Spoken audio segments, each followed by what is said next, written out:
Shalom, saudara-saudara yang dikasihi Tuhan Yesus Kristus. Selamat pagi, salam sejahtera buat saudara semua dimanapun saudara berada. Damai dan sukacita oleh Roh Kudus melimpah senantiasa dalam hati dan kehidupan saudara semua. Sebelum kita mendengarkan renungan firman Tuhan, mari kita berdoa. Terima kasih ya Tuhan untuk pagi hari ini. Kami berterima kasih untuk hari yang baru, untuk kesehatan, kekuatan, dan berkat yang baru Tuhan sediakan bagi kami. Saat ini ya Tuhan, kami mau mendengarkan sabda firman-Mu. Tolonglah kami, supaya kami dapat mengerti apa yang menjadi kehendak Tuhan bagi setiap kami. Terima kasih ya Tuhan. Kuduskan kami dan jamah kami ya Roh Kudus. Dalam nama Tuhan Yesus kami berdoa. Haleluya. Amin. Saudara yang dikasihi Tuhan, dalam 1 Petrus 3 ayat yang ke-8 tertulis, dan akhirnya, hendaklah kamu semua seia sekata, seperasaan, mengasihi saudara-saudara, penyayang dan rendah hati. Saudara yang dikasihi Tuhan, bayangkanlah bila Bapak Presiden Jokowi mengunjungi masyarakat dan berpidato, selalu mengatakan, saya presiden, hormati saya. Atau saat belusukan ke pasar, atau bertemu masyarakat, Pak Jokowi selalu berkata, saya presiden, hormati saya. Saya yakin, kita semua akan berpendapat bahwa ada gangguan psikologis pada diri seorang presiden yang selalu mengatakan, saya presiden, hormati saya. Presiden tidak perlu membuktikan dirinya adalah seorang presiden, karena hukum sudah mengesahkannya, dan tanpa dihormati, ia tetap adalah presiden. Pernah kejadian, seorang menteri marah-marah di dalam pesawat, dan mengatakan dengan arogan kepada pramugari, kamu tidak tahu siapa saya? Sikapnya itu menunjukkan dirinya sebagai orang yang sombong. Baru menjadi seorang menteri saja, sudah sangat angkuh, apalagi kalau menjadi Tuhan. Syukurlah, Tuhan tidak mempunyai sifat yang sombong. Tuhan itu rendah hati, dan ketika Dia datang sebagai manusia, Dia datang dalam kesederhanaan dan kerendahan. Banyak orang yang menuntut bahwa Tuhan Yesus seharusnya berkata, akulah Tuhan, sembahlah aku. Meskipun Tuhan Yesus sudah menyampaikan berbagai pernyataan yang membuat kita mengerti bahwa Dia adalah Tuhan, pencipta alam semesta ini, tapi masih banyak orang yang tidak memahami. Mereka tetap saja menuntut kata-kata yang seperti ini, akulah Tuhan, sembahlah aku. Tanpa menyebutkan kata-kata yang persis seperti itu, Tuhan Yesus tetap adalah Allah. Dia adalah Allah yang telah menjadi manusia. Sebenarnya Tuhan Yesus tidak perlu membuktikan dengan kata-kata bahwa dirinya adalah Tuhan. Kekuasaan yang dimanifestasikan olehnya pada setiap kehadirannya telah cukup menunjukkan siapa dirinya.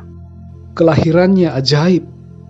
Ia menyembuhkan yang sakit, membangkitkan orang yang mati. Ia mengampuni dosa, yang mana hal ini hanya bisa dilakukan oleh Allah. Ia menyembuhkan yang kusta. Ia meredahkan badai. Ia bangkit dari kematian. Ia naik ke surga, dan ia hidup serta berkuasa sampai sekarang dan selamanya. Tuhan Yesus tidak akan rugi apa-apa kalau ada yang tidak percaya kepadanya. Dan juga ia tidak mengalami penurunan kualitas karakter, citra dan kemuliaan, meskipun manusia ciptaannya tidak mau mengakuinya dan tidak mau menyembahnya. Justru kitalah yang rugi, dan citra kita yang rusak tanpa Tuhan Yesus. Saudara yang dikasihi Tuhan, kerendahan hati Tuhan Yesus harus kita teladani. Allah telah berhasil memenuhi perintahnya sendiri agar manusia rendah hati.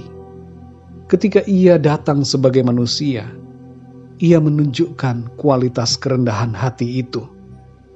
Kalau saja Tuhan gagal dalam hal kerendahan hati, maka itu berarti bahwa Tuhan gagal mengikuti aturan yang dibuatnya sendiri. Dan semua manusia menjadi punya alasan untuk sombong, Tapi sekarang ini saudara, kita tidak punya alasan untuk sombong, sebab Tuhan sendiri menunjukkan kualitas kerendahan hati yang begitu sempurna. Saudara yang dikasihi Tuhan, dalam 1 Petrus 3 ayat yang ke-8 ini dikatakan, dan akhirnya hendaklah kamu semua seia sekata, seperasaan, mengasihi saudara-saudara, penyayang, dan rendah hati.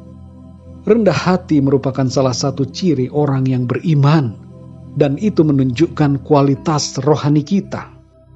Saudara yang dikasihi Tuhan, dalam berbagai aspek kehidupan kita, baik dalam rumah tangga, keluarga, lingkungan masyarakat, pekerjaan, dan pelayanan, baik di dunia nyata maupun di dunia maya atau online, mari kita bersikap selalu rendah hati. Dan biarkanlah hati kita selalu fokus kepada Tuhan Yesus Kristus. Hindarkan diri kita dari perkara-perkara yang tidak membangun. Dan mari kita seia sekata, mengasihi saudara-saudara seiman, saling menyayangi, dan rendah hati. Mari kita berdoa saudara. Bapa kami yang di sorga, Bapa di dalam nama Tuhan Yesus Kristus, kami mengucap syukur ya Tuhan oleh karena anugerah-Mu. Oleh karena kasih-Mu, kami ada sebagaimana kami ada saat ini. Itu semua karena kemurahan Tuhan. Kami bersyukur untuk firman-Mu ya Tuhan, yang mengajar kami untuk rendah hati. Tolong kami ya Tuhan, supaya kami semakin hari semakin rendah hati, seperti Engkau yang telah menunjukkan kerendahan hati yang begitu luar biasa. Engkau yang mulia, mau merendahkan diri serendah-rendahnya. Teladan yang Engkau berikan sungguh nyata ya Tuhan. Ajar kami untuk rendah hati, seia sekata, dan saling mengasihi satu sama lain. Terima kasih ya Tuhan. Pimpin hidup kami di sepanjang hari ini, agar kehidupan kami berbuah dan menyenangkan hati Tuhan. Dalam nama Tuhan Yesus kami berdoa. Haleluya. Amin. Puji Tuhan, saudara yang dikasihi Tuhan, saya percaya firman Tuhan menjadi berkat dan kekuatan buat saudara semua, dan Roh Kudus akan menolong saudara untuk lebih lagi memahami kebenaran firman Tuhan. Tuhan Yesus memberkati saudara semua. Sampai jumpa dalam renungan yang berikutnya. Haleluya.